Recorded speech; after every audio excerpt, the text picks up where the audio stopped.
Hi, I'm Billy White, your virtual piano teacher.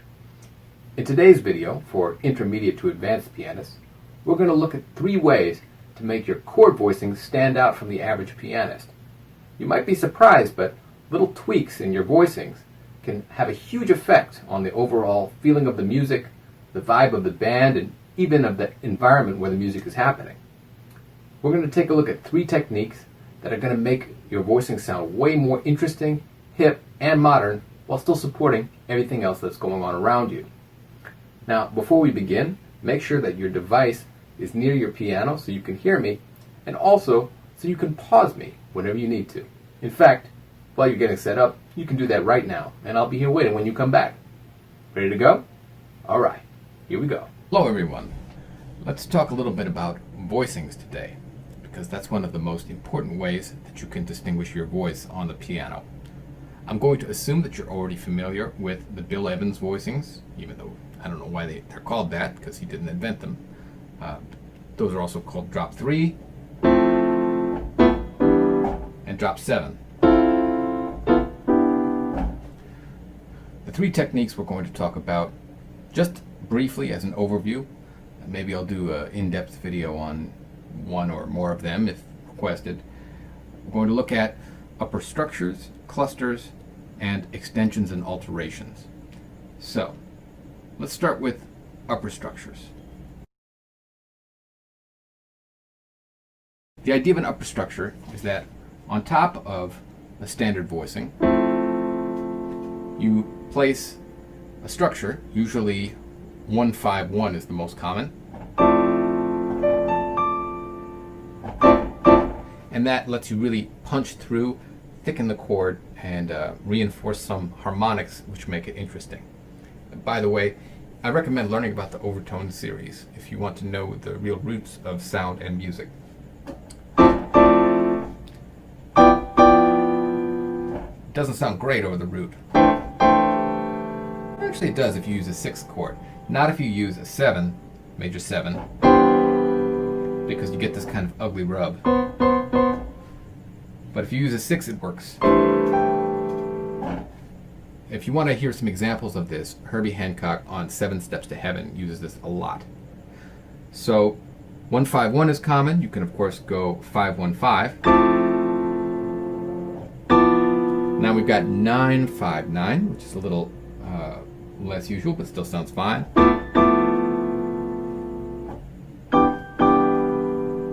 This would be 5-9-5. So those are just some examples of upper structure. You can move them a little bit, not a lot.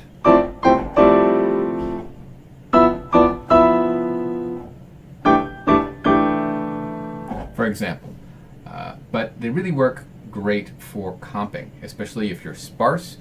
They really are a great way to cut through, make a statement in support, but don't use them too much because they are very thick chords and are rich in harmonics, so they take up a lot of space.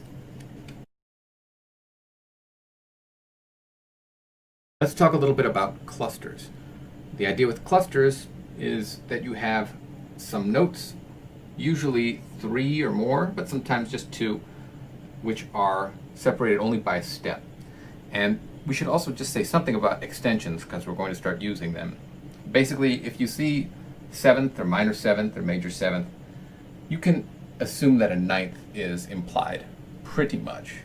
Unless you're playing some, pre-1940s music, 9th is fine to include. And over a dominant 7th, you can include the 13th, pretty much without worry. So, what you can do now is include those extensions inside the chord instead of as an extension on top of it. Also, I should mention, we can sometimes interpret a minor 7th as a minor 11th. That's a fairly new phenomenon, and we have Robert Glasper to thank, I think, for a lot of it, and also for this general cluster idiom. He's a big proponent, champion of that. Here's an example of what a minor 7th, 11th cluster voicing would look like. It's a very gospel sound, R&B sound, neo-soul. nothing really here that's crazy. You've got your ninth, third, fifth, seventh, but somehow that 11th in there really thickens it up. Again, if you look into why, it's the overtone series, but again, we're not going to get into the physics of it too much here. How about for the 7th we do, again we're making 11th, that's a little bit risky, so you can move it down there, and you can use suspensions in case you hit something you don't like. That is a nice little trap door. Here we are. Again, it's not crazy, it's just the voicing makes it kind of sound newer.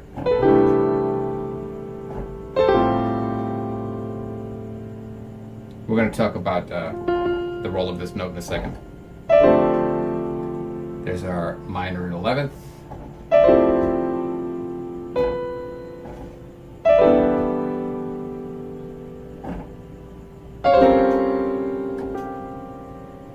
That's a little much, I think. But it can work if you thin out the bottom a little bit.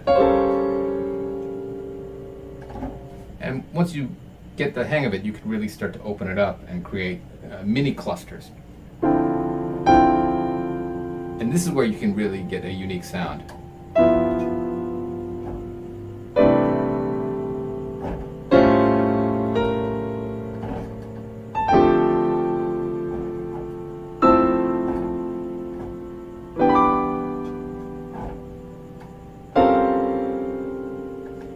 So you get an idea. Next, let's talk about alterations. So the idea of an alteration is just that you take one of the notes in the voicing and you either raise or lower it by a half step. And doing so is going to increase the amount of dissonance in your chord. The earliest common example was the major 7 sharp 11, which popped up in the 40s.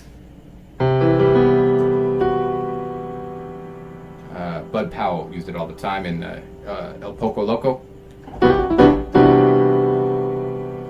You can also use that sharp 11 over a dominant chord,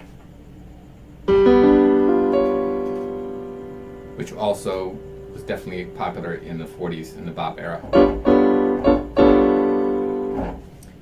So that's one example of an alteration, sharp 11. Now you might be asking, okay, well you can use the sharp 11 over the major and over the dominant, but what about the minor? And the answer is technically no, but yeah, you can. It's just called something else. So over a minor, we're going to change that 5 into a flat 5. It's called a flat 5. Now I guess one thing that makes this different is that with the major and the dominant, you can think of it as sort of an additive process. So we've got both here, and that's fine. And the dominant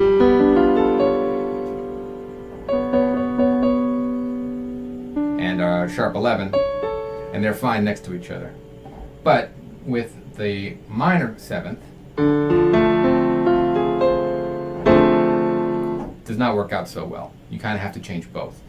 And you're actually changing the quality of the chord now from minor 7th into half diminished 7th. So that might be the reason why. Again.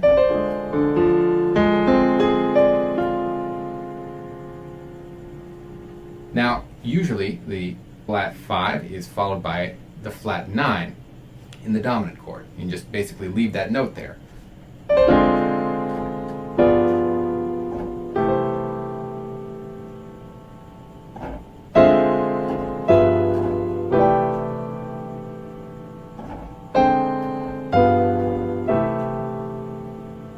Kind of go together like peas and carrots. It'd be pretty unusual to hear just this. The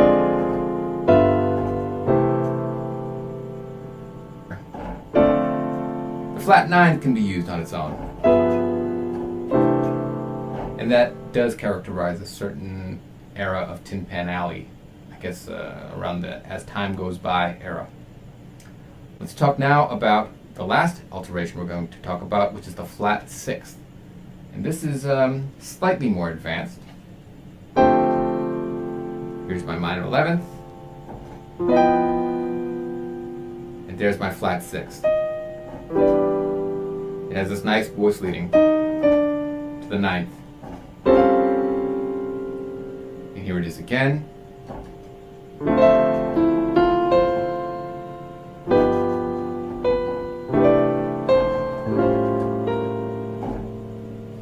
One last time.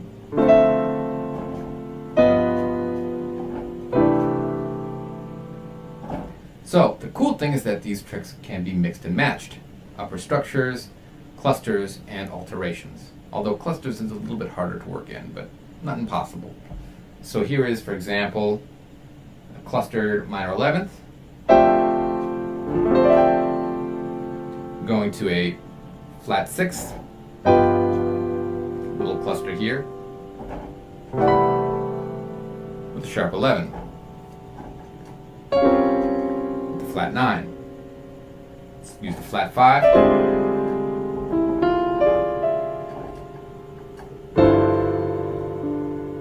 Kind of a cluster action here.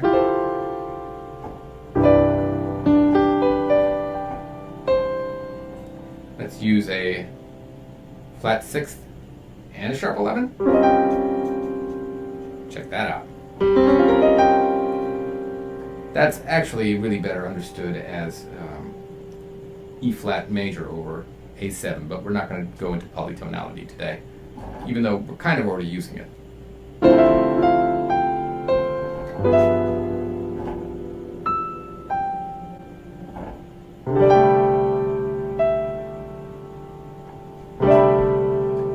That's some cool clusters there. Anyways, we'll leave it there for now. Thanks for watching. Like, share, subscribe. Let me know in the comments if you have any feedback or you'd like to see something else. Thanks. Adios.